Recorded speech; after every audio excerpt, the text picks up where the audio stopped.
Seiring berjalannya waktu dan perubahan jabatan dalam dinas, dengan diberikan amanat yang baru, saya ditugaskan menjadi Kepala Kantor Sabada dan Otoritas Pelabuhan Kelas 2 Palembang.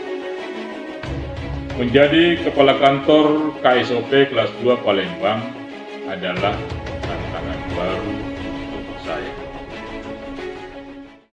Salam perhubungan.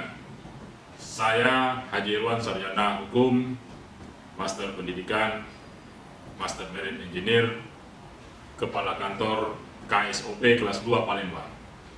Dengan ini menyampaikan, mari kita bekerja sama dalam menjaga keselamatan pelayaran, juga memberi pelayanan terbaik kepada pengguna jasa.